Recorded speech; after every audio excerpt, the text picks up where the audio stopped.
This boy had his entire family sucked into a portal, but later his brother reappeared, now wielding the divine weapon, the Eye of Chronostasis, which is capable of stopping time. Everything he sets his eyes on, however years later, he is also sucked into the portal, and when the end seemed near, his brother gives his life to save him. He transfers the divine eye so that now carrying this legacy, he can leave behind this life of a loser and become a conqueror. But first, leave a like on this video, subscribe to the channel, and this video really helps me out, so that's that. Now let's get into the work. On one fateful day, mysterious structures appeared repeatedly throughout the world, and they were called labyrinths. And the monsters that emerged from them later were called enemies. They couldn't be defeated by common weapons, and humanity was being crushed. Completely powerless, there was nothing common humans could do against these monsters. However, there are exceptions that were discovered inside the labyrinth unknown weapons. The only ones capable of defeating enemies, the so-called armaments. And these armaments far surpass modern technology, among them the strongest and supreme ones. The so-called kings of armaments, the Regulus armament. And it's not a common armament. It stays inside your own eye, and one of them is used so that within your field of vision, you can stop the time of all objects, which is a completely broken ability. It can also look like a divine eye, and its name is the Eye of Chronostasis. And this red-haired guy who possesses the Eye of Chronostasis tells that civilian girl that even though this ability reduces his lifespan, there is an enemy right in front of her now, so it doesn't matter. Even if to use an armament, you need to use your life as payment. And if you lose all your time of life, obviously you are dead. So now, after the cartridge charge is complete, this red-haired conqueror prepares his shot and locks onto the target, and says that he will now be taking its life. So he fires and hits that monster dead on. It tries to deflect the shot at first, but luckily it can't, and it is completely obliterated. And basically, that's how you can keep living while using these weapons, because for every enemy you defeat, you can gain more lifespan. So the redhead turns to that little girl and tells her that she is safe now. But just then, the defeated monster is thrown in his direction, and who appears is another girl saying that they have been taking care of everything until now. And she tells the redhead that she is ready, and he says it's always good to have reliable allies. So he leans down and tells the girl that everything is okay now. And his friends came to help her find her family, and she very nervously thanks the big brother. But she asks what his name is, and he says it's Tendo Mogami, and he is a conqueror. So he goes back and says that now they can go conquer the labyrinth. And basically, these conquerors are those who fight against the enemies using armaments. And they are basically the last guardians of humanity. But the reality is that Tendo Mogami wasn't always this cool. The story begins in the district of Jinjoko in Tokyo, when a group of 3 guys was beating up another kid while saying that even a punching bag would make a better fighter than that, and this kid lying on the ground is 16-year-old Tendo Mogami, a second-year high school student, and he comments to himself that this sucks. Running into people like this is truly bad luck. But one of the kids asks if they should stop there, but their leader asks what he was afraid of. And the guy says that the younger brother of this guy here, he must know who he is. And at that moment, they hear footsteps, and who appears is that younger brother of his. And the guy comments that he did indeed appear the genius younger brother of the Mogami brothers, and the long-haired guy next to him says that this guy is the strongest in Japan. And at that moment, the official dungeon conqueror, Reiji Mogami, also 16 years old, orders them to get out of the way. And the guy with the hat says he's going to kill them. But the leader says it's not worth that much, so Reiji simply walks past everyone, even his older brother. Our boy faces his younger brother, while Reiji walks past him, calling him pathetic, and asks if he doesn't even have the courage to defend himself when he's being beaten up like that. Truly, it is pathetic. And basically, the 3 guys in the back keep mocking Tendo, saying the rumors were true. His only flaw, his failed older brother, the stain on the genius. And from what he saw, he despises him completely. And the guys comment that they will take care of him for being abandoned like that. But the leader says that even the woman, who is following another genius, is truly on another level. And our boy just watches from afar, wondering who she is. And the guy says that they are twins. But the difference between them is massive. Soon Tino starts wondering since when they ended up like this, but he knows the answer is obvious, and it was on that day. When he was a child, he thought he could do anything, and he wasn't afraid of anything. But this senseless confidence was mercilessly crushed on that day 5 years ago, when the labyrinth suddenly appeared and swallowed his entire family except for him. He did nothing to help or even find them, and in the end, the only one who came out alive was Reiji. And indeed, he couldn't do anything. But the truth isn't that he couldn't do anything, but that he didn't do anything and just shook with fear. And all he could do was cry while his siblings begged for help, and he didn't even reach out his hand to him. And that incident completely separated their paths, and Reiji became the person youngest in history to conquer a labyrinth, and he was showcased in all the media, and now known worldwide as the official dungeon conqueror, strongest in Japan. Meanwhile, no matter what he does, he is a failure who doesn't have a single moment of rest. He really doesn't know who started saying that. But he earned the nickname, the genius's failure. But he knows that was strangely appropriate, for the only stain on the genius Reiji Mogami would be his incompetent older brother, Tendo Mogami, which in this case is him. And back to the present, he returns to being beaten by those guys while he thinks that he is sure Henry hates him. A lot even today because he didn't save him. But how could someone like him do something like that? And he continues to be beaten by those guys in that way, but when those guys were beating Tendo, they wonder what that is which appeared. And when our boy looks, he is surprised, recognizing that it is a labyrinth. And at that moment, some drops of darkness come out of the labyrinth, and simply that black mist goes running after Tendo, and not only him, but also the others. And now our boy is entering the labyrinth, and he hears some robotic voices saying that he is being analyzed, and as he is an unregistered individual, they are registering his bodily functions for maximum capacity. And now the permanent physical state has been locked, and he is being registered as a new conqueror, which obviously leaves Tendo completely lost, wondering what the hell that is. But that same voice welcomes him to the labyrinth. And now inside said labyrinth, our boy looks from one side to the other, and wonders what place this is.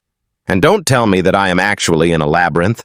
And indeed it is like that, and only he hasn't realized this truth yet, and even something in his eyes. Everything starts to change as a window with functions appears in front of him, and in the bottom right corner there's a life counter showing a total of 69 years, counting down to the very day, hour, and minute. And then our boy also notices those 3 guys who beat him up a few minutes ago. They look just as confused, wondering what these numbers are, and soon Tendo starts staring at the others and realizes he can see their lifespans too. He has no idea what's going on, but that kid with the hat in the back wonders what that is.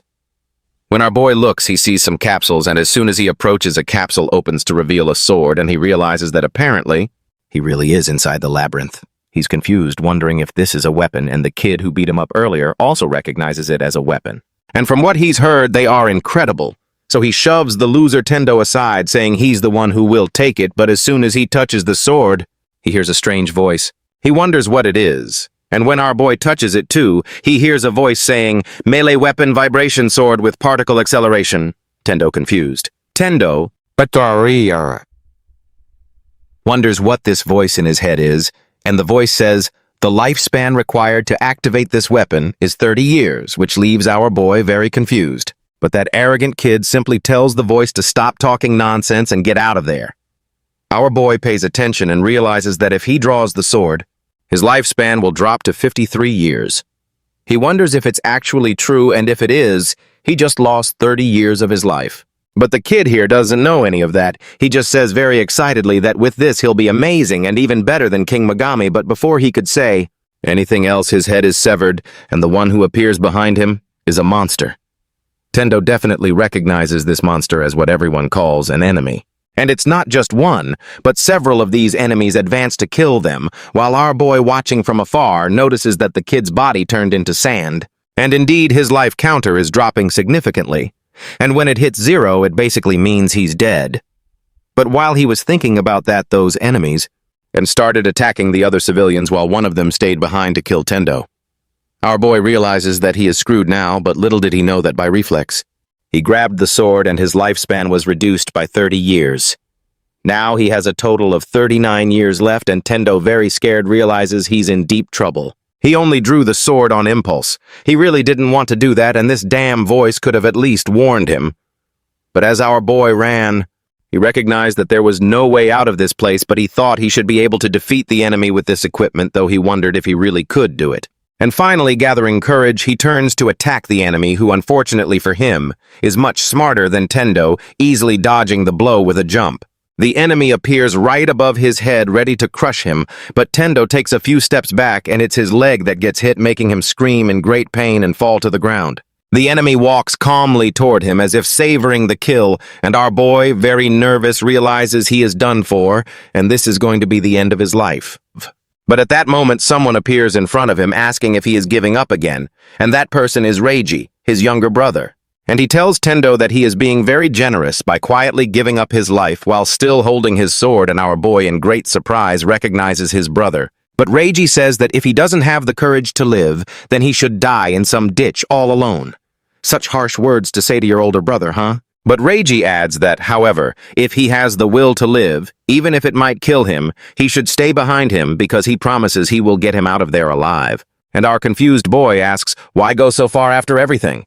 But at that moment, he hears screaming from those same two kids being attacked by other enemies. And soon, Reiji replies that no matter what kind of personal feelings he may have, risking his life to protect civilians from enemies is what it means to be a national conquest officer. And our boy thinks he will never forget this sight for the rest of his life, where basically his younger brother Reiji, forgetting all pain and fear, simply managed to engrave those brilliant battle movements and the back of a national hero into his memory, which would later push him to become a conqueror himself. We are told that this was in Berlin, Germany, 38 years ago when the first labyrinth appeared. And regarding the creation date, location, creator, material, and purpose, they had no answers. As the labyrinths continuously appeared around the world, many research institutes investigated them, but they only discovered three things. The first is that once inside, the only way out is through the exits in the depths of the labyrinth. The second is that unless the labyrinth is completed, the enemies inside will eventually come out into their world, and the third is that the weapons capable of defeating the enemies can only be obtained inside the labyrinth, and those who enter the labyrinths risking their lives to complete them are called conquerors. In the middle of the escape to save their lives, our boy sees his brother and says that is all he knows about the labyrinths, and Reiji says he is mostly right. However, he has things to add, and he explains that a conqueror is not a profession. It refers to anyone who has entered a labyrinth, at least once. In other words, he and the other people behind are already conquerors, which left Tendo very confused. Reiji says that conquerors are different from normal humans because the labyrinth restructures their bodies, and he probably felt it. Our boy thinks that now that he mentioned it, he remembers that shortly before he appeared here, he heard a strange voice saying something about his body, but he tells Reiji that he has those messages too, and he comments scared that his life level was at 39 years. But now it has dropped to 37. Reiji says that he has apparently realized that this number is his lifespan, and when a conqueror gets hurt, their lifespan is consumed to automatically heal the wounds.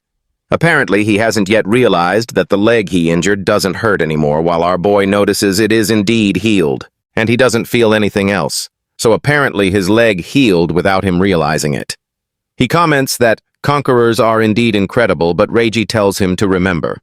So, this if he loses all his lifespan, he will surely die, and now that he is a conqueror, he shouldn't expect a normal death because the more serious the injury, more life force is being drained, and eventually she will reach zero. But as he said that, he drew his sword. Before our boy even noticed, there were 3 enemies right in front of him. But Reiji easily managed to handle them. Our boy thought he was incredible watching him take them all down in an instant, as if it were nothing. Reiji says that if you defeat an enemy, a conqueror gains more life force, and the only way to defeat them is by destroying their core. Our boy's brain clicks, realizing that must be their core. That round red thing. He sees his brother's precision and recognizes he could never do something like that. He starts to analyze him. He notes that Reiji is 189 years old, which leaves our protagonist confused, wondering what's up with that lifespan, and if it means he's already defeated many enemies. He asks, "So is that how you've been fighting all this time?" Reiji replies that if those who have the power don't protect them, people will die in an instant. The protagonist says, "I see," and keeps following Reiji. He finally reaches the end of the labyrinth, and Reiji mentions that the portal is right there. But before they can run to it, Reiji orders them to wait. They prepare for battle, but a defeated monster appears. The one who defeated it was the girl from before who tells the captain. Reiji calls her by name. She is a national conqueror official, Yu Misuzaki. Reiji asks if she's all right, and she says she's happy and came to secure the captain. Now Captain Reiji wants to know the situation, and she says all the civilians she managed to rescue are here.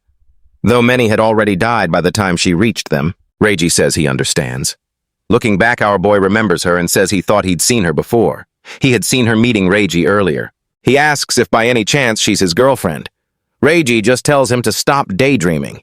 Since he's his subordinate, she says that's very rude. She adds that she has the right to choose who she goes out with. Reiji asks what she means by that, and she says nothing in particular, then turns to the protagonist. She asks who he is, and Reiji says unfortunately he's his brother. The protagonist, embarrassed, says it's a pleasure to meet her, but she tells him his smile looks very unpleasant. Our boy realizes she definitely is Reiji's subordinate. His brother, not caring much about him, asks about the enemies she encountered. On the way, she says there were 6 in total, and they were all very weak. Reiji thinks that for inside a labyrinth, the numbers are extremely low. He has a strange feeling. He tells Misuzaki to take the civilians outside because he's going to find another path. Watching Reiji leave our boy, asks where he's going. Unfortunately, he didn't even get to thank him for saving his life. Now, in front of the portal, she says that if they pass through it, they will be on the outside, and she asks everyone to stay calm and follow orders. Noticing our boy lost in thought behind them, she tells him not to just stand there. But as she was talking to him, a crack appeared right in front of the civilians. When he finally looked to see a kind of black meat cleaver sliced through all the civilians at once. It then attacked her head-on. At the last second, she managed to block the blow. Worried, she wonders what kind of absurd strength this is. Out of that crack appears a monster with a shield. The enemy transforms into a humanoid creature. Watching that, Tendo is in shock, wondering, where did that come from? It's so strong it can defeat this girl, throwing her against the wall and defeating her instantly. Confused, Tendo asks what is happening. What kind of monster is this? When everyone went to the exit, this monster suddenly appeared and killed everyone. Even he was caught by the monster getting a cut in his eye. The system says the left eye has been lacerated and life force is being drained to heal it. Our girl starts screaming in terror, realizing things have gone wrong again. But just as the monster prepares to sever his head, who appears again to save the day, Reiji blocks the blow, but unfortunately for him, his sword is severed, and what gets cut along with it, his right arm. Reiji becomes very worried, realizing his claymore has been broken. They ask what kind of humanoid enemy this is, as he's never seen this in his life. Maybe it's a new species or something. Reiji looks at the rubble and realizes all the civilians are dead, and on the other side, Tendo is defeated on the ground. He mutters to himself that his judgment was wrong, and he really didn't want to waste his life force in a place like this, but apparently there's no choice. He removes his eye patch and says it seems there's no way to avoid it. But our boy, worried in the background, tells Reiji that his arm was cut off. Reiji says losing an arm or two is nothing, and if you're a conqueror, it will heal on its own. But our boy realizes his brother is losing life force, which has been reduced by at least 30 years. Even so, he plans to fight. Reiji says time is precious, and he will end this in an instant.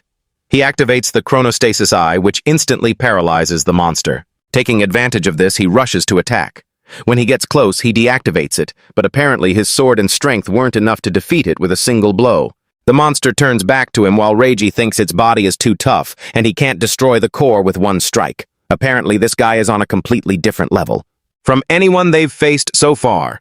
This monster, being quite intelligent, doesn't attack Reiji immediately and takes advantage of the opening to attack Tendo, who is right behind him. Noticing this, Reiji is startled and activates the chronostasis eye again, paralyzing the strike at the last second. He then pulls Tendo and sends him to a safe place. He turns back to fight, deactivating the eye. As soon as the monster realizes it couldn't hit anything, it defends itself against Reiji's strike. Reiji asks what that was saying. His opponent is right there in front of him. Watching this fight from the back, our boy wonders, what the hell is happening? In the middle of the fight, yellow spheres appear around the monster's body, and for a few seconds the enemy's movements stop suddenly, as if they were trapped in mid-air. Reiji takes advantage of this paralysis to attack with everything. Our boy thinks those rings of light must have something to do with it, but paying more attention to the fight, he realizes it doesn't. It's actually his brother's eye. Apparently, Reiji's eye is doing something to that monster. But what is it? Analyzing his life force, he realizes Reiji's life force keeps decreasing rapidly. He finally understands what's happening, this eye ability of Reiji's.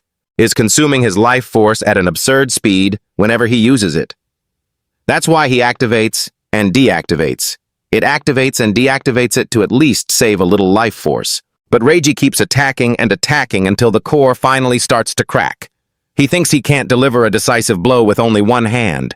While he takes this moment to think about him, the monster attacks again, and our boy screams for Rei, realizing he's being cornered and that if things keep going like this, he might be defeated, so he'll have to help him somehow. But suddenly his body freezes and he asks himself, what do you mean help him, and what could someone like me possibly do? In this situation, Rei watches him and asks how long he plans to just stand there like a scarecrow, adding that he's getting in the way and just tells him to run away immediately. Then our boy thinks that Rei is right. After all, he's just a failure and there's no way a genius like Rei could lose because he knows he's very strong. He's different from him, and the only thing a burden can do is get out of the way as fast as possible. But as he starts running away, he finally turns his gaze back to the girl who fell to the ground and realizes her lifespan is not at 0 yet, so she is still alive. Then our boy realizes that Rei is fighting not just for him, but so that she doesn't get caught in the crossfire either. He does all this while fighting in these horrific conditions. Rei, on the other hand, faces him again and tells him to get out of there. Feeling quite disappointed with himself and saying there's nothing he can do, absolutely nothing, he simply starts to run away.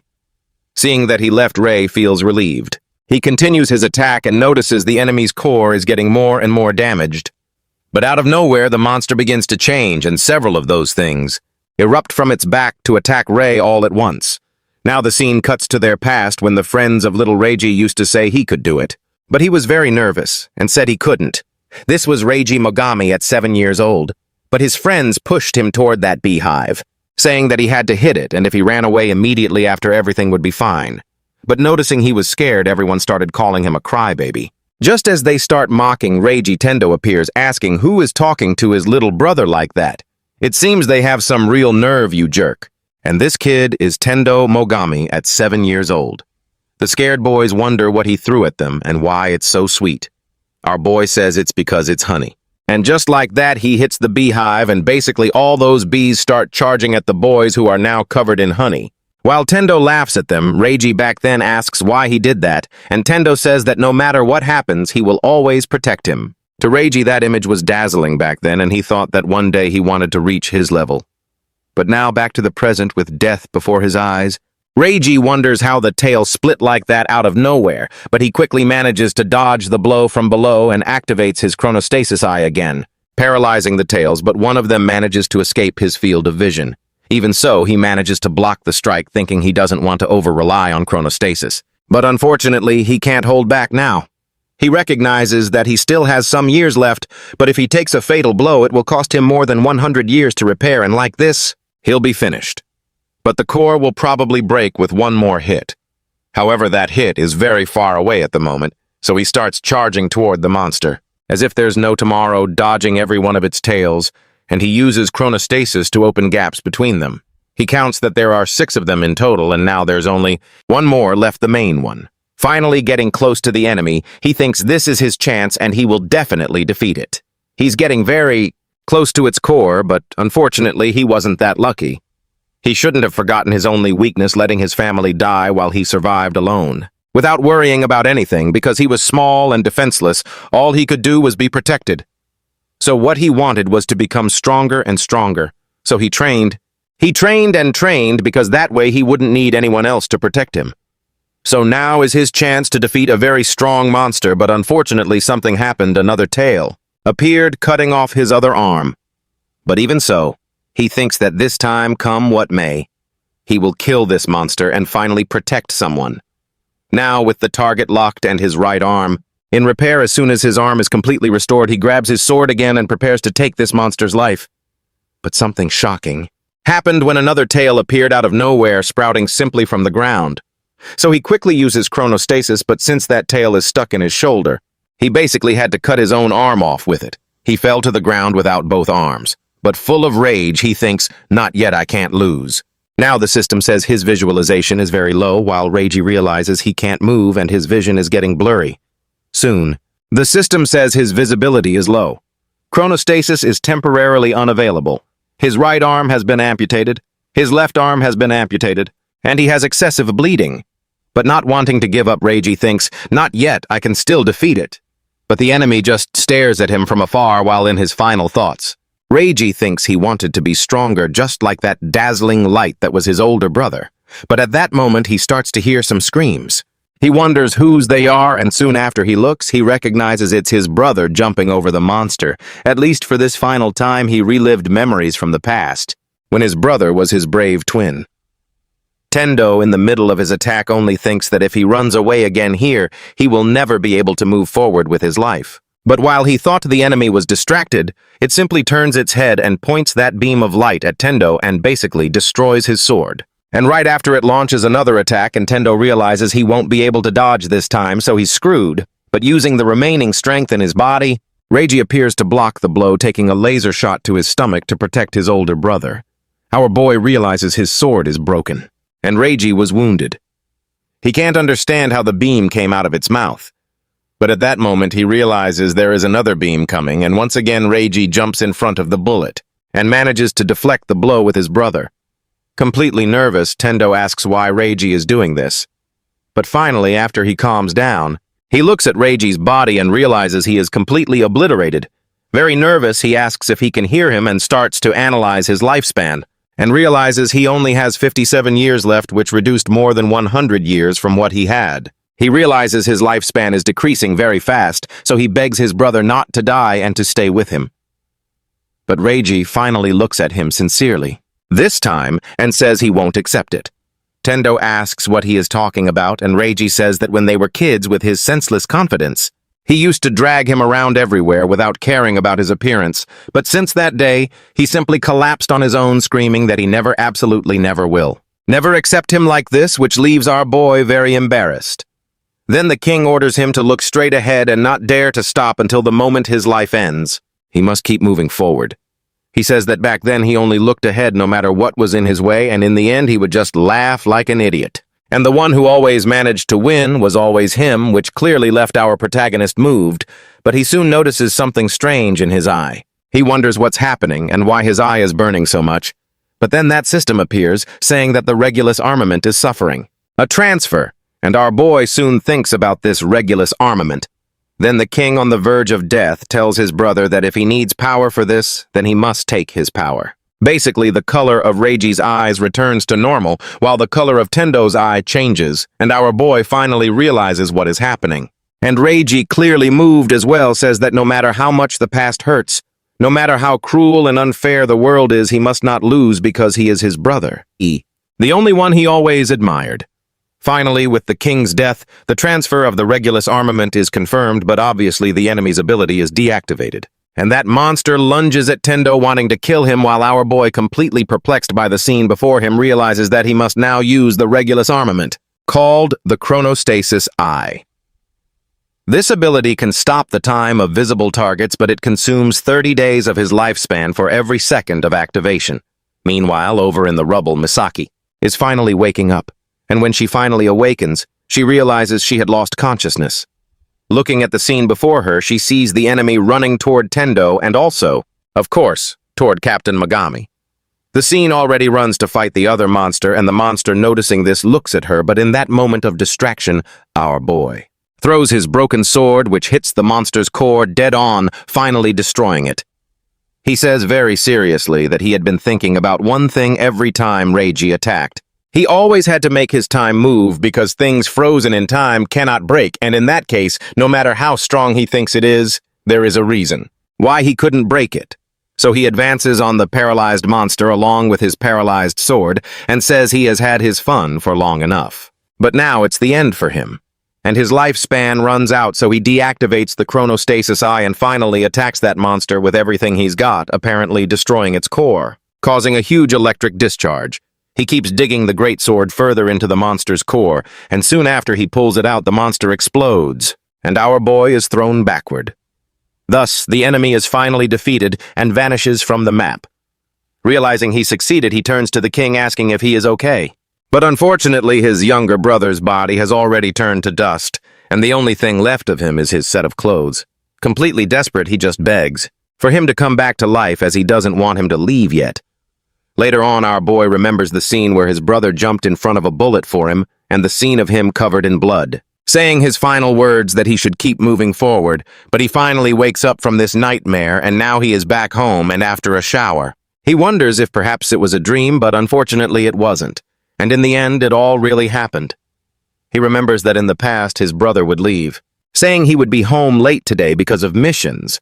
But before he could leave, he would stop him saying he made a snack for him and that he should take it with him. But Reiji would say he didn't need it while our boy said he put all his favorites in there, so just grunting Reiji would take the bag and say he's leaving now. But unlike that past now, Tendo is completely alone at home and unfortunately Reiji is gone. But in that moment, he hears the doorbell and thinks this can't be true, that it's his brother Reiji. But as soon as he opens the door, it wasn't Reiji. It was that girl from before, Misuzaki, saying she hasn't seen him since this morning. Our boy asks why she is there, but to the girl's surprise, her stomach suddenly starts growling, leaving her very embarrassed. And our protagonist says, all right, you're hungry. She can come in, so he prepares an omelet for her and says he made it with leftovers, so it's not that good. But she comments, very embarrassed, that it's not like she wanted to do this, but she can't help it. Her efforts would be in vain, so thank you for the meal. Which obviously made our protagonist suspicious of what she said, but noticing her uniform and her badge, our boy remembers that 8 hours ago. After escaping the labyrinth, he was caught by several agents who commented that this guy had the chronostasis eye and apparently did something to their captain. But right then, Misuzaki appeared saying he is the captain's older brother and that she would not allow any rude treatment toward him. But the agents tell Officer Misuzaki that they have orders to take the survivors. He says he will take responsibility for it all, and she tells them that he needs a rest now, so they must send him home. But very worried, they ask what happened to the captain, and she just says that unfortunately the captain didn't make it out. And she is sure everyone knows what that means, showing everyone her uniform, which leaves everyone very sad. And this Misuzaki says that this is the only way they can pay him back for now. Back in the present, she comments that the omelet was delicious, and he is indeed surprised as he seems to be a great cook. And she asks if he always cooks. Our boy says that Reiji was always busy, so he ended up learning how to do things when they lived together. The girl says she understands and stares at that little photo of the two when they were younger, but now after fighting him entering his house and eating his food, she finally introduces herself saying she is from the 1st unit of the Conqueror Division, the Department of Labyrinth Countermeasures called CLOSE, and her name is Yu Misuzaki, and she says she is a subordinate of his brother, the younger one, Captain Rei Mogami. Soon our boy thinks about this CLOSE, and Misuzaki says she is sure he has heard of it, controlling certified national conquerors. The National Labyrinth Conqueror officers protecting people from the dangers of the labyrinths and enemies. They are a national labyrinth control agency. To orchestrate the subjugation of enemies, they are usually called CLOSE because of the initials, and they act as the citizens' shield, the heroes of all. Our boy is thinking about all those heroes of hers and says she definitely doesn't believe in any of that, right? And she gives a little smirk and says he seems a bit slow. But he actually has good intuition, so she tells him it's a government organization, meaning they can't survive on ideals alone. But there was a true hero among them, and in this country, Captain Mogami was the strongest and most exceptional national labyrinth conqueror officer of them all, and now that this fundamental pillar of Japan has fallen, a massive and inevitable upheaval is coming. It's on its way, and without a doubt, the one at the center of it all will be you. Mogami is very confused and asks why, and she says it's because of his eye. The left eye, the eye of chronostasis. And this isn't a common armament. It's capable of surpassing many of the standard armaments the rest of them use. It is basically the king of armaments, capable of disrupting the foundations of a nation all by itself, a Regulus-class armament. And she tells him that this type of artifact he inherited from him comes at the cost of his own life. Our boy asks what the hell that is, thinking that instead of someone like him, the king should have been the one to survive, looking very sad and scared. She says she doesn't like having to tell him this, but there is one more thing he needs to know. The humanoid monster in the labyrinth seems to still be alive. Our boy is totally shocked and asks how that could be, since he was the one who defeated it back then. And she explains that a conqueror's lifespan always increases without fail. Every time they defeat a monster, but his lifespan didn't increase at all, so that is the ultimate proof. He immediately realizes that his lifespan truly didn't increase, so This means Reiji's sacrifice was in vain. Completely furious, he asks how this could happen. But Mizuzaki knows keeping that in mind. She has a question for him. Why doesn't he become a conqueror officer? The guy dumbfounded asks what she means and what the hell she's talking about. She must be kidding him now. But she says that if he becomes an officer, he will naturally be able to enter labyrinths, and if he does, sooner or later he might end up finding that humanoid monster again. And finally, he will be able to take his revenge. Our hero starts to think that this is impossible for someone like him. I mean, he's the stain of the genius. He gave up on everything and couldn't accomplish anything. So how can someone like him do something like that? But at that moment, he remembers Reiji's last words, that he should look forward and never stop moving ahead, keep walking until his life ends, no matter how much he regrets the past. No matter how irrational the world is, he shouldn't give up. Our boy thinks, right, that's how it was and that's how I wanted it to be. And if he trusted this to him, even if he can't expect anything from him, he'll do everything possible to achieve it. Because he is his brother. He thinks he can't betray his brother's last wish. And so he faces Mizuzaki and says he will do it. He will become a conqueror and everything Reiji would have accomplished if he were alive. He will do in his place. And this time, he will definitely live a life Reiji can be proud of. Excited by his confidence, Mizuzaki says she understands, and in that case, she grabs a pair of handcuffs and puts them on his hands, saying he needs to go to prison. The protagonist is left completely lost, asking how that works, but now they are in a car in the middle of the road. He says it's not like he's going to run away now and just asks her to take them off, but she says it's standard procedure and tells him to just hang in there for now. He wants to know where they are taking him. She says it's to the close general headquarters, and it was already decided they would take him there. He asks if she was playing him back then, and she says that's very rude since he came voluntarily. He asks if he had the right to refuse, but up front the driver tells him to listen here. He must be confused. Standard protocol dictates you be taken in as soon as you're found. He asks if he really thinks they would leave a Regulus armament user, running around loose without verification. This guy is the transport officer from Close General Headquarters Uno. He comments that it wouldn't be strange if he were completely restrained and transported in a maximum security car right now. But the only reason they aren't doing that is because Officer Mizuzaki managed to convince her superiors so. He should know his place since he's only receiving special treatment because he's Captain Mogami's brother. Realizing where he's going with this, Mizuzaki tells him to stop it, because it's just more convenient for them this way. He looks very serious and just apologizes while our boy feels quite embarrassed, but she whispers for him to not worry about it, since they are just formalities. But at that moment, the car radio turns on saying they are in an emergency situation and monsters have emerged from the fourth labyrinth at the Narima base and the defense systems have been activated. Our boy gets very worried realizing this is urgent and Mizuzaki says that in fact, it's a very bad time but there isn't much they can do. Before anything else, she orders the driver to head to the base and he simply turns the car and starts driving toward it. While our protagonist is jostling in the car, she just tells him to keep his seatbelt on. But our boy worried asks what she means by Narima, and if they are talking about the abandoned area. She explains that labyrinths start releasing enemies when enough time passes, which is why they are closed off, and they remain under 24-hour surveillance. But since Captain Mogami was absent, the only ones there were inexperienced conquerors. Our boy asks what that is. And what kind of lousy security is that? But she just says they are short-staffed, especially now, and if they don't hurry, it will be too late. After a few hours, they finally arrive at the base, which is already surrounded by monsters and agents. Even with heavy weapons are being torn in half by the monsters. In the car, our boy starts observing that city and realizes it is indeed an abandoned area.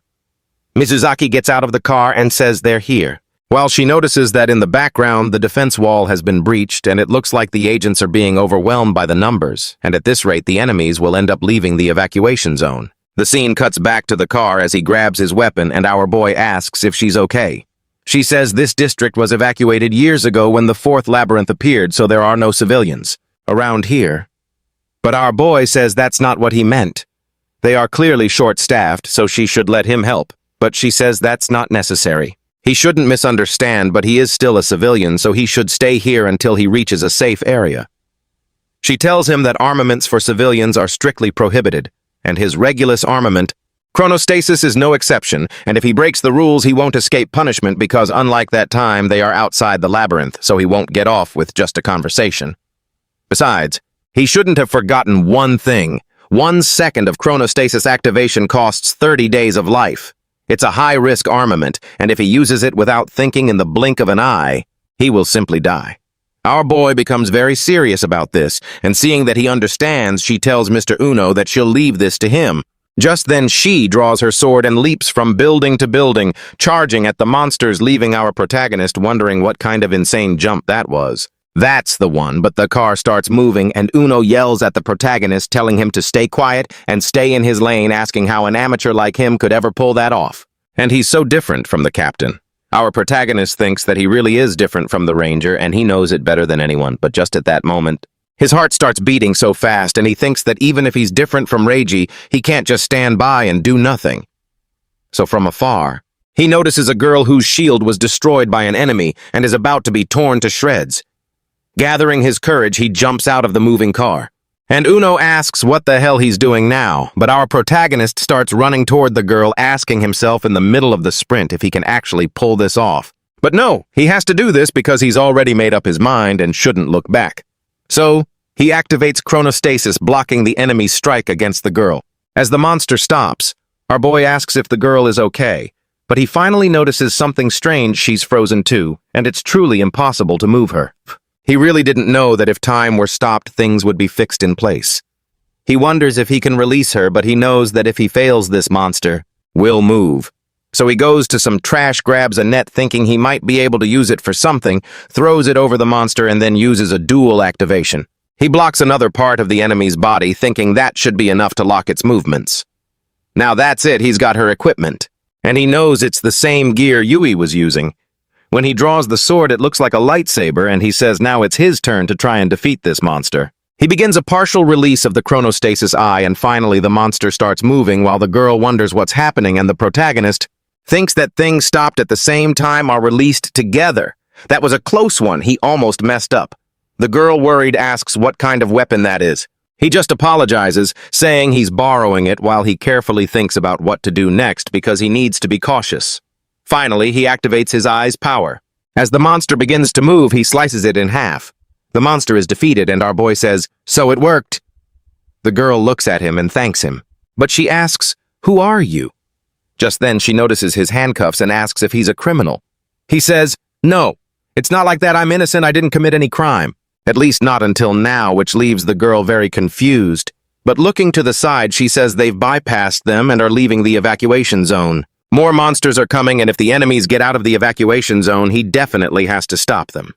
Now he must focus and remember that feeling from earlier, because he's going to stop them one by one for sure. He activates the chronostasis eye with a 5th-tier activation, stopping 5 enemies at once. He's excited that he managed to do it, but appearing behind the monsters is Misa Zack, ordering him to extend the blaze alert. I ask, what is a blaze alert? She says it's the equipment he's holding and he needs to press the button on the sword's hilt. When he presses the button, the mode changes completely, increasing the length of his lightsaber. He finally understands what extend means. It's basically growing the sword. But she tells him not to stand around and to finish them off already. Our boy realizes she was right. With the sword at this range, it will be much easier to cut them all down. With the greatsword, he attacks and cuts them all at once. Thinking that first he'll stop the enemies in time and then release them before they can react, there's no way they can dodge. After he does exactly that, our boy is thrilled, thinking that this is the power of the chronostasis eye. It really is incredible, and depending on how you use it, it can do so many things. But behind him, there was still one monster alive, killed by Misa Zack, who stares at him furious, asking if she didn't tell him to evacuate.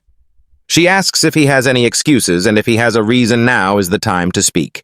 He's embarrassed and doesn't know how to explain himself, but she asks what he was thinking. Using his power like that, she says he's wasting his lifespan, and as our boy looks, his remaining life has dropped to 27 years. He's confused, wondering why that happened.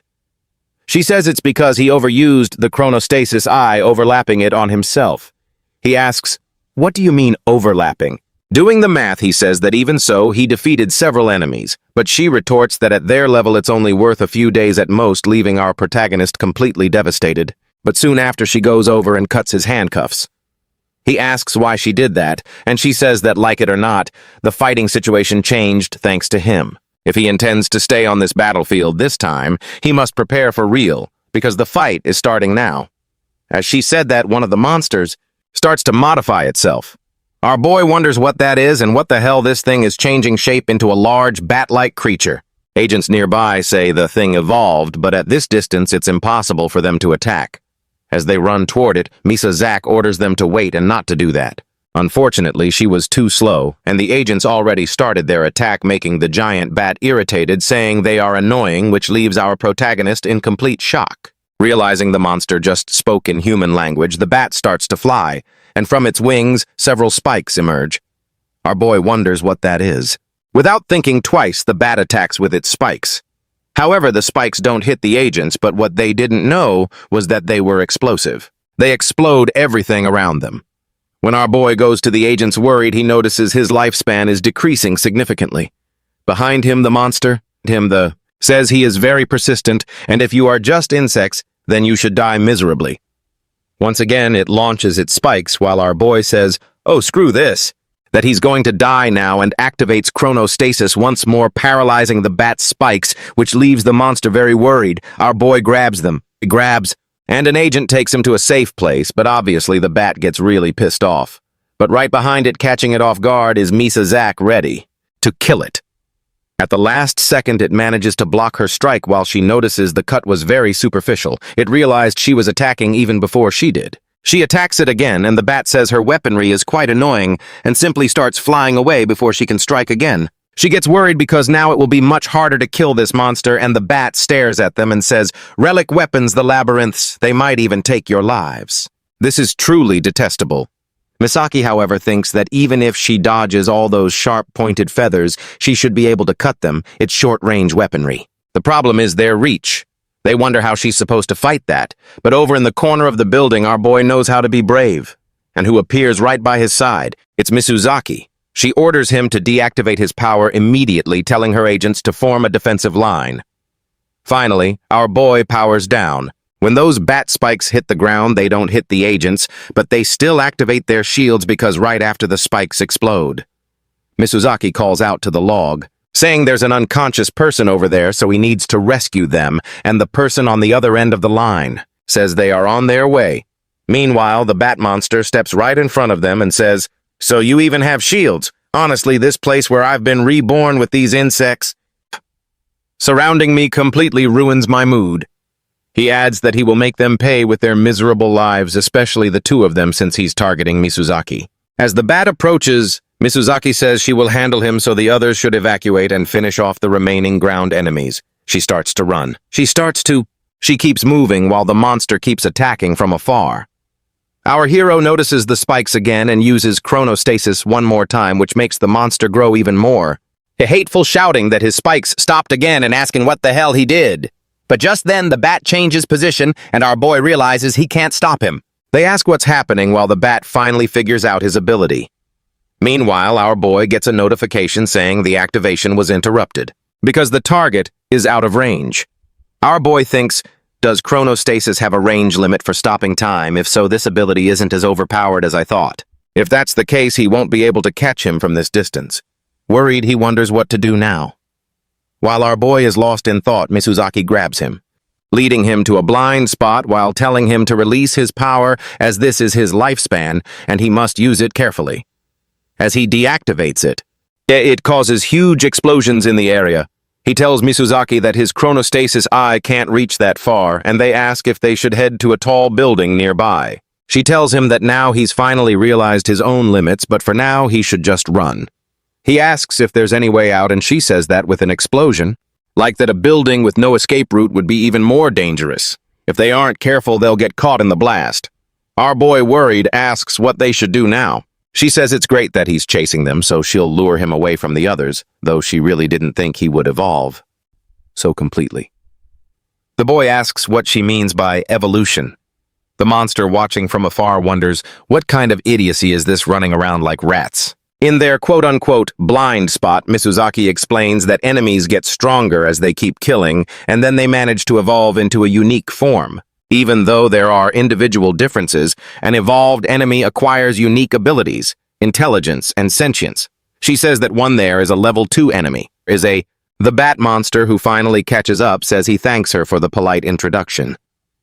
"Dear lady," and tells her not to say anything unpleasant anymore. "Just surrender," he says, "and I will treat you all to great terror and despair. And of course crush everyone." Mizusaki says, "Who would have thought that you'd end up as such a weakling?" The bat is very surprised, asking, "What do you mean, weakling?" She turns to the boy and asks if he doesn't think so for someone who is clearly enjoying the words he just learned. "Your intelligence is quite low," she says, asking if he's sure he didn't fail his evolution. Our boy standing behind her asks what she's doing, but ignoring him, she tells the monster that he is nothing more than a waste of resources. Our boy thinks she's actually provoking him. The little bat asks, "What do you mean waste?" she said. "This bitch. Man, what a foul-mouthed monster." He says she keeps looking down on him as if she were the best even after he evolved, and she keeps talking trash. "You wretch, but now, yeah, you must die." He throws his spikes at them again. Our boy realizes the monster is truly pissed off now, but Mizusaki quickly activates her shield. As soon as the spike hits the shield, it explodes. Taking advantage of the smoke, they both start to flee. Mizusaki tells the boy to hide in those ruins. Watching that, the bat says he finally understands. But in the middle of the ruins, Mizusaki says that if she keeps provoking him like this, he will come after her. So she will distract him and he must run to the safe area. But he tells her to stop doing that because it's not good. She could end up dying. She thinks he's scared now. Honestly, she doesn't blame him as he's just a civilian. But our boy says that no matter how much he thinks about it, it's impossible he can't defeat that thing alone. But finally, he thinks of something. She asks what happened. He goes up to her and says he has a good plan to defeat that scumbag, but he asks if she could lend him a hand. She says he must be joking as he wasn't even a conqueror until noon today, but he just asks, "Please, if you agree, I'm sure we'll succeed." She says he really thinks highly of himself and asks if he isn't planning on using her as a disposable pawn. He says of course not, but she asks why. He says it's because she was a subordinate of the king. That surprises Mizusaki. He says, "We can't abandon a civilian, right?" She thinks to herself, "That's right. And this is the last line of defense, so all right, I'll follow your plan." She asks what he's going to do, and our protagonist says it's time for the counterattack. And he wants her to take off her clothes, leaving her completely confused by this perfect plan of his. Mizusaki starts to remember the time when she had just become a National Labyrinth Conquest officer and part of the 1st Division of National Conquerors at 17 years old after defeating several names. She met the 15-year-old king of Megami, who was already a captain. She told him, "You never know what an evolved enemy will do. So why does it seem like you and the captain can read their movements so well?" He says it's because from the day he was born there was a certain man by his side. He closed his own path. And now he has fallen from grace, but in the past he would do things no one could imagine, and he always surprised those around him as he possesses a kind of unpredictability. And compared to him, these enemies are easy to read. She remembers his calm face as he concluded those words, and indeed, she still remembers that. But now back to the present. Mizusaki is running through the abandoned city while the bat follows her, saying that just when he thought she had finally come out to fight, she keeps running and he just keeps bombarding her with explosive spikes, but she manages to block the strikes and blasts with her shield. But it's clearly getting tough. The little guy passing by her was unfortunately caught in an explosion, and noticing this, Mizusaki asks if he's okay.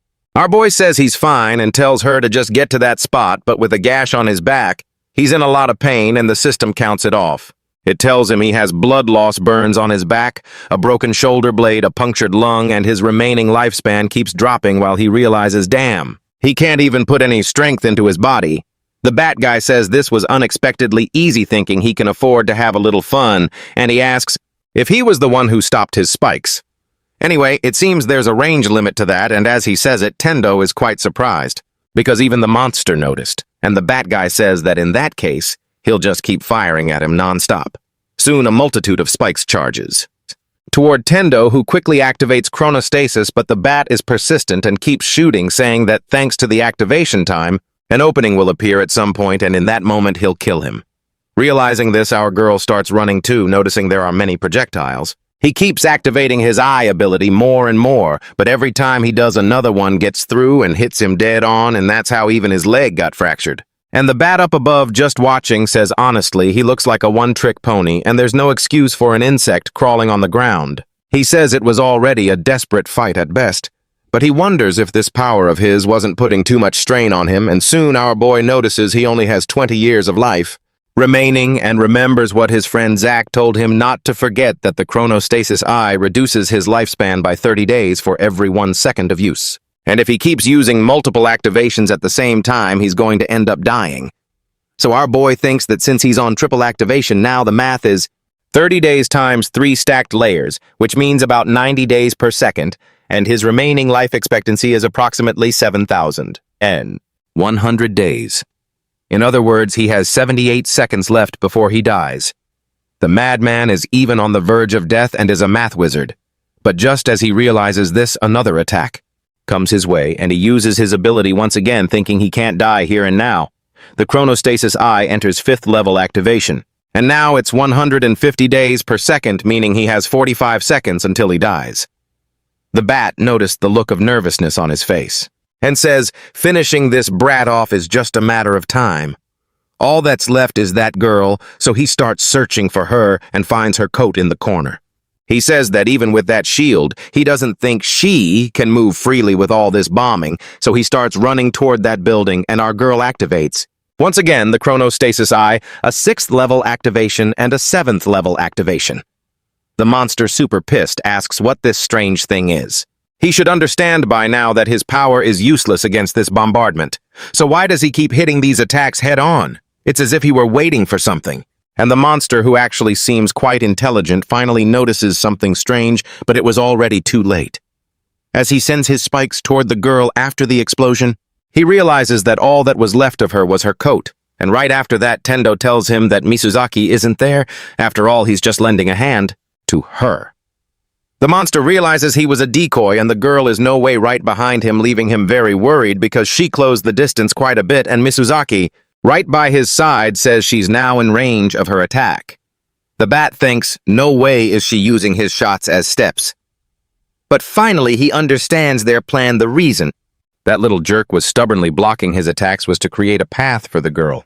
This kid really isn't afraid to die, is he? Misuzaki thinks on the last step, while the big bat starts fleeing from there, thinking that now she has no footholds, and if he goes higher into the sky, she won't be able to reach him. But for Misuzaki, she thinks of Mogami's plan. She said she understood his plan, but even if he stops his shots in midair and makes a path for her, if he flies even higher, it's game over. And he says, yeah, that's right. So only one more thing left. And back to us, she comments to herself, honestly, those siblings really are alike when it comes to being reckless. Misuzaki gives the signal to Tendo, and the boy says he understands, and on the spot, he deactivates his entire power, and when Misuzaki finally stepped on the last spike, that explosion propelled her forward along with her large pole. And in the middle of the explosions, the bat can't see anything and asks what happened. But little did he know that Misuzaki would use the explosion to reach him. Worried, he realizes she used the explosion as a boost, and she simply passes by him and cuts his wing in half, making the bat scream in great pain. But the bat says it isn't over yet, and Misuzaki, quite spirited, says she says the same, and she looks down at Tendo and says that this was his plan, so it has to be him who finishes the monster off. And finally, as the bat falls, our boy runs toward him and says he didn't underestimate him as much as he claimed, which is why he was on guard and couldn't take his eyes off him. In the end, he didn't notice Misuzaki until it was too late, and he also realized he would be the one to finish the job, so with his sword, he cuts the bat, and he's very grateful for being underestimated. And now that the bat has been killed, the other agents tell Misuzaki that they've finished, and she says she understands and orders them to stay alert and wait for further instructions. Before that, the boy goes to the girl and says she did well and it was a great jump. She comments that she said before that her brother also used to give very prudent orders, but honestly, it was the first time she had to run on top of explosives. And our boy just says, my bad. But it seems that Big Bat hasn't been 100% defeated yet, though his core was clearly cracked and he filled with hate. Asks how they dare have the audacity to wound him like that. They are nothing but insects. Right after that, he starts flying again while our girl doesn't understand why he's still alive. But Misuzaki says, no, his core was destroyed and he doesn't have much time left. The bat, completely possessed, says that since he's already dead, you all must accompany me, because he's going to take everyone with him. Tendo asks what he's planning to do, and Mizusaki says he's going to self-destruct, leaving our protagonist very worried. Tendo gives the signal to the level 2 agents or lower. All members must retreat immediately, and the bat up above starts to descend. He says that falling at high speed from a great height will detonate all the thorns in his body simultaneously along with all his energy, so everything will just go to hell. Now grateful, he thinks he's screwed and it's all or nothing. He has no choice but to stop time before it explodes with the bat guy face to face with death. He says everyone is about to get screwed, but suddenly someone appears and blows up the bat guy's body in one go, which is a huge surprise. It's Mizusaki, and a mysterious man appears atop the building. Saying that was a close one. Mizusaki and the worried girl asks why he's here, but the blonde just tells her not to ruin everything or he'll hand her back over. This blonde guy is pretty arrogant. He is part of the National Conquerors Division, captain of the 2nd Unit Ryoga Su, 27 years old, and now a few days after the chaos in Narima. On May 4th, at the close headquarters in Tokyo, the protagonist was in solitary confinement, truly alone because it was solitary, and the only thing he could do was stare at the clock and think about some guy named Ryoga So. And that day, the captain of the 2nd Unit appeared and immediately grabbed Tendo, and our boy wonders what's going on, and why his arm is like that, as if it's radiating heat like a blacksmith's forge. But looking at his stats, his lifespan is 126 years, which is in fact an absurd amount of life, practically equal to Reige's, and he asks if it's true that Mogen is dead, and now he is talking to Mizusaki. And she says yes, and right after that he throws Tendo aside and says, "It's pathetic." So in the end, even he was just a piece of useless trash who couldn't fulfill his own role. Our boy thinks about this guy calling the king a piece of trash, but before Tendo could say anything, Ryoga says that unauthorized use of weaponry by a civilian, and being complicit in it, these are serious violations of the regulations, so he is taking you both to headquarters, so don't even try to resist, as he doesn't have much confidence in his ability to hold back. And now in the present, our boy says, "So that's what a national division captain is like?" But just then, someone enters the cell. It's Mizusaki, saying he can leave now, and he comes with Miss Shorty, saying he's sorry to her because his son ended up causing problems for her too, and it's all his fault. But she turns around and says it is literally the mission of a National Conqueror officer to fight while putting their life at risk, and a battle like yesterday's was actually one of the lightest ones, but you only have 6 years left to live now, and even a minor injury could be fatal for you, so I will ask him one more time, and even knowing all of this, does Tendo intend to become a Conqueror officer? Now grateful, he thinks of his brother and tells her, for sure, because this was already entrusted to him by the king in exchange for his own life. And he asks if she sincerely thinks he could continue living the way he lived, so she says a bit cheered up that she understands. She owes Captain Mogum a debt of gratitude she can never fully repay, so now she will guide him so he doesn't stray from his path, because that is the only tribute that he can offer him now. And the protagonist says he is counting on her, and she says yes, that's fine, but just then the kid appears out of nowhere. Staring at Tendo, very startled, he almost screams, but the kid grabs his head and says that this really is the chronostasis eye, and the suction was performed properly. Our confused boy asks, "Who the hell are you?" And the kid says he is very welcome to headquarters Tendo Mogami, and he is the head of the technology department from the close headquarters. And finally, he kind of touches the ground while our boy realizes he is wearing the same coat as Reige, or at least it seems a lot like it. And the kid says he is the captain of the 3rd Unit of the Conqueror Department, Akaba Saigoza, and he says he will not hesitate to give him assistance. After all, he is a precious observation sample, and with the rifle in his hand, he asks, "What do you mean, sample?" But looking at his stats, he notices he only has 8 years left. And he doesn't seem like much, but back there, Mizusaki asks what brought him here, and he just asks her not to worry that many preparations that you asked for are already done, and she turns and asks if a problem occurred while our boy asks what they are talking about, and this kid tells Tendo that, to be totally frank, as a civilian, he is not fit to be the registered user of the chronostasis eye, or at least that is what the superiors are probably thinking. And leaving aside the issue of the violation, leaving a Regulus weapon in the hands of a civilian is absolute madness, and he thinks they will decide on his punishment and confiscate his weaponry at any moment today, but that would be quite boring. So with his fingerprint, he opens the door to the 3rd internal training field and tells Tendo that if they say he isn't suitable, he just needs to show results and annul their judgment, so he says he will do it. He will participate in a simulated battle against an active conqueror officer, and if he wins, the superiors will certainly change their minds, but as soon as they enter. They notice a guy inside who immediately worries the girl, telling him to wait for a moment, and shouldn't he have requested a common conqueror as an opponent for him? And the kid says, well, right now he is the only conqueror officer who is free, but he is more than enough of an opponent for you, right? Since he is the strongest conqueror officer, second only to Rage, so now prove it to them, are you really the hero's successor? And who is inside is Ryoga, just waiting to beat up Tendo Mogami. And now the kid went to the stands while Tendo in the corner remembers that the 4 captains at the top of the officers. All of them possess Regulus weaponry, the supreme military force, capable of changing the course of a war, and the man who is only behind the king the strongest in the close conqueror department. The captain of the 2nd unit, Ryoga So, and in the stands, the kid asks what he is going to do now. Tendo and Mizusaki right beside him says, this is a classic beating here for me, and she wants to know if he has any questions, but he says no. He thinks he is okay, but he knows that if he loses here, the chronostasis eye will be taken from him. And if things go wrong, his path as a national conqueror will end too. But just then, Mizusaki gives him a slap on the head and says, well, the difference in strength between you is absurd, and it's an insane bet, but even so, if it's you, then there is a possibility. And actually, she even believes in him. So our boy says, right now it's my turn to fight.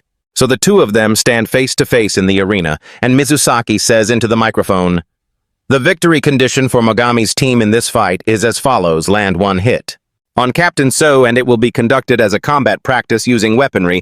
However, just then Ryoga interrupts, saying he doesn't need that.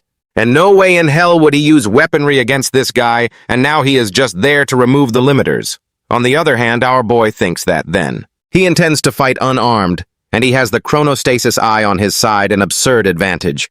And yet he doesn't feel like the difference between them is getting smaller, and Ryoga is right there in front. He says that before the fight he's going to tell you something: your survival in Nerima wasn't due to your own strength, and your tactic of blindly using the chronostasis eye just happened to work by sheer luck. And he says it's too great an item for someone like you, and if you leave it behind and go home, he'll spare you from this situation, but if you really don't know your place, he's going to tear you to pieces. Tendo is scared, but he calms down and thinks, it's okay, just remember what Mizusaki said, and finally he activates his equipment. It's said to be a general function of standard armaments that releases the physical capacity limiters, sending electrical pulses directly through the body. Now that the limit is gone, Mizusaki says the fight is about to start, and our boy immediately rushes towards Saul at an absurd speed while Saul realizes this is incredible. His body feels much lighter, and feeling confident, he thinks that with this he can do it. He'll throw Saul off balance with a wide strike and trap him within the effective range of the eye of chronostasis. He grabs his energy sword, the Blaze Heart, and sets it to the longest possible range because he knows it's a blade made of charged particles. It's lightweight and fully extendable, built for high-mobility combat, so he starts shouting to psych himself up, intending to attack Ryuga with everything he's got. But out of nowhere, he disappeared, with Ryuga appearing right behind him and landing a kick to his stomach, sending him flying to the other side of the arena. But our boy is persistent. He doesn't fall, thinking that with the power of his eye he still has a chance. But he was too slow, and Ryuga already appeared at his back again. Just in time, Tendo activates an electromagnetic barrier ampule. He learned it's a tool capable of materializing a shield linked directly to the user's will, but apparently his shield isn't that strong. Because he was totally overpowered by Ryuga's strength, and that voice speaks up saying his finger was fractured. He realizes he cracked the shell shield. With a single kick, he really doesn't understand how that's possible, since that thing easily blocked a level 2 bombardment earlier. He starts wondering if they are really from the same species, and even if he manages to catch him within the effective range during chronostasis, Ryuga moves out of his line of sight, faster than he can activate it, so it seems he can't stop him. Then Ryuga asks how long he's going to just stand there, resting, saying, now it's his turn. But he starts crossing the arena, wanting to finish him off quickly. Our boy activates the wide area shield, thinking he can block the blow from various angles, but he notices the shield is much thinner than before. Still, the shield breaks, and he takes a kick to the stomach. Mizusaki, watching this, knows that the wider the shell shield is applied, the more its durability drops. And Akaba, standing to the side, thinks he is fighting, but there's nothing in his movements that exceeds his expectations.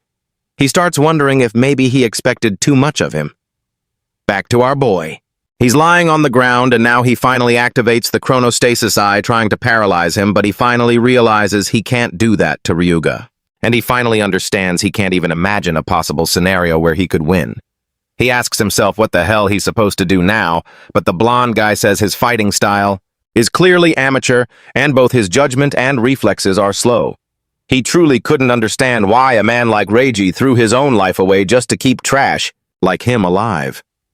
Indeed, he made a terrible choice. Hearing this, Tendo thinks, yes, I am weak, and I know that better than anyone. But even so, he can't give up. And finally, he stands up again.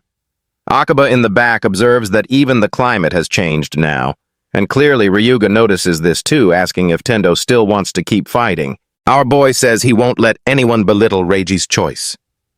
But as the fight went on, an old man entered the arena and was already asking what the meaning of this was. Akaba says hello to his people, saying he would arrive at the right moment.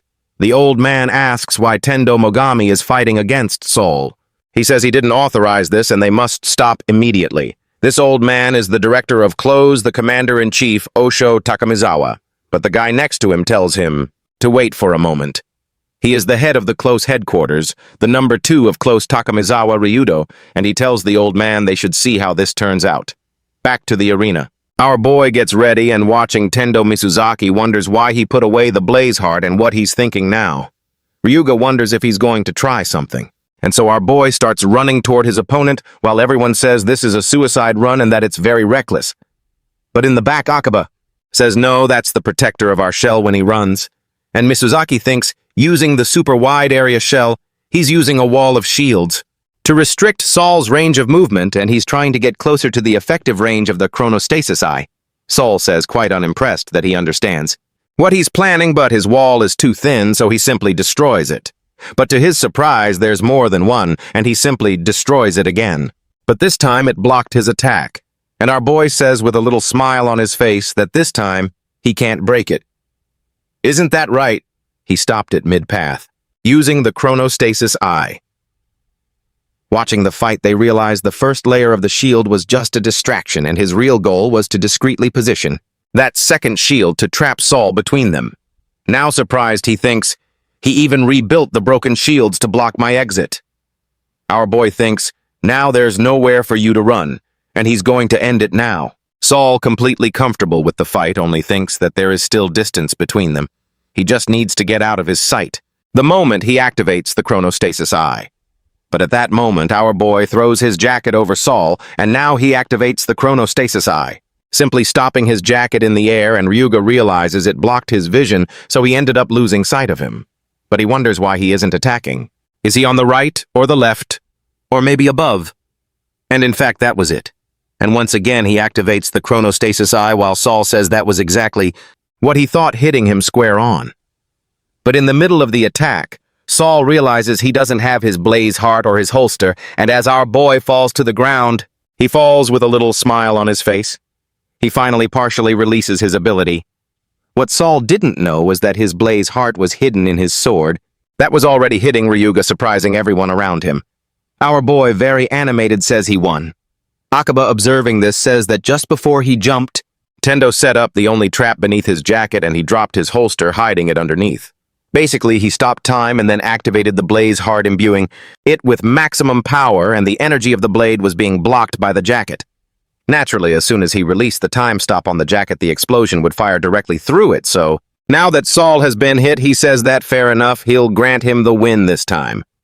Our boy, watching closely, realizes that he actually managed to block the attack. Right after that, he completely releases the chronostasis eye, while thinking it was an all-or-nothing bet, but he won the dispute. Alson says that even so, this isn't over yet. Now it's finally time to put in the real effort.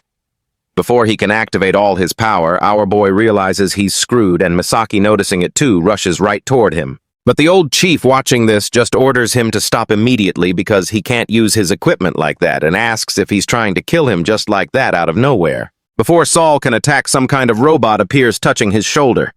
When Sol looks back, he's already cursing, but this mysterious guy just tells him to knock it off. Tendo wonders who this guy is and when he showed up.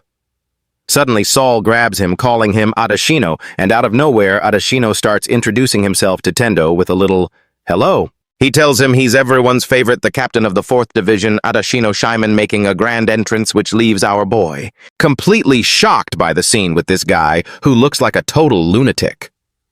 Watching from afar, Mizuki recognizes him as Soka and waves hello to Yui. She says it's been a while since they last saw each other, and she's still as cute as ever. He tells the director that her belly is getting rounder since the last time they met.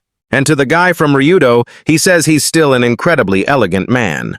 Akaba also tells Soka not to forget about the follow-up adjustments. Soka says, "Sure, of course, I'm counting on you." Meanwhile, our confused boy thinks that by the voice and appearance he's probably a man, and apparently he's not the only decent captain among the National Dungeon officials. But just then, Soka turns and walks straight to Tendo, saying, yes, he does look exactly like Reiji. He says it's a pleasure to meet him. He's Adashino Shiman Soka, and he should feel free to call him Soka. Our dear boy thinks to himself that it's definitely a pseudonym. But behind them, Saul asks how long he intends to keep this up, adding that he's boiling with rage now and wants to know if he's going to be his opponent or not. Adashino says he's way too scary, and there's no chance he'd face him like that. He grabs Tendo and says not even this kid who just replaced the king could do it, at least not right now. So finally, Saul calms down. Akaba descends as well, saying that in any case, the simulated battle is Tendo's victory. It was just a scratch, but an attack is an attack. Our boy asks if that means the legendary Regulus belongs to him now, but the old man says as if it were approved. That easily. And to register just one Regulus weapon, he has to pay a price of over 100 years of his lifespan. Our boy asks if that's really how it is. But when the king gave it to him, it wasn't like that. Akaba explains to Tendo that a Regulus weapon can only be used by the sole human who registered it or through inheritance, a method that consumes absolutely nothing of the registered user's lifespan from before.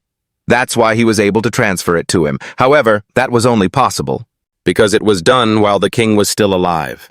If the owner registered as the current user ends up dying, the next human to perform a new registration will have to pay the life sentence of over 100 years all over again. Our boy says he understands, and Akaba adds that leaving it to you when you might die at any moment represents a huge risk to everyone close to you. Our boy realizes he can't say anything back, and Zack is there in the back. The boy says that in other words, Megami has to prove he can operate without losing the chronostasis eye. She tells him that the chronostasis eye consumes a huge amount of life, but if he can prove he can accumulate more life than that, there won't be a problem. Our boy asks if that's really it, and if he can manage to accumulate more life points than any other national dungeon-conquering official, no one will be able to complain. The old man below says that may be true. But even so, Soka interrupts, asking if that isn't great. By coincidence, the 4th exploration of the labyrinth will happen in 2 months. They will have to make Tendo participate in that. If he remembers correctly, the unit going this time is the first unit where Yui is and also the second unit, So, led by Ryuga, which is basically a mixed unit. He says sure, there's a risk of death, but the potential that awakened in you is something he also wants to believe in. Our boy says quite seriously that he'll do it and asks them please to give him a chance. The chief in the back tells the old man he thinks that it's acceptable. After all, he managed to land a hit on Saul. The old man says it's a drag, but he authorizes Tendo Megami to enlist as a candidate for Conqueror in the Labyrinth exploration 2 months from now. If he can get the highest number of life points, he will be recognized as the official registered user of the Chronostasis Eye. Official Dungeon Conqueror Mizuki will take on the role of educational instructor and must conduct thorough training, so he doesn't die. She, very excited, says she understands. The old man says that's all, and he should strive to his heart's content. So just like that, 2 months passed quickly. On July 2nd, the day of the exploration, Yuga says that from now on, the 1st and 2nd units are together, and they will begin the 4th labyrinth exploration. Now, face to face with the labyrinth, our boy thinks that in those first labyrinths, he lost his confidence and his family. The second time, he despised his own weakness, but today, for the 3rd time, he will finally move forward because he will be challenging the labyrinth. And what happens inside, you'll have to see in the next video. And guys, if you liked this work and want the next part, the goal for this video is 5,000 likes. Oh, and of course, don't forget to share this video. It helps me a lot. So that's it, folks. I'm signing off. I'll see you in the next video. Bye.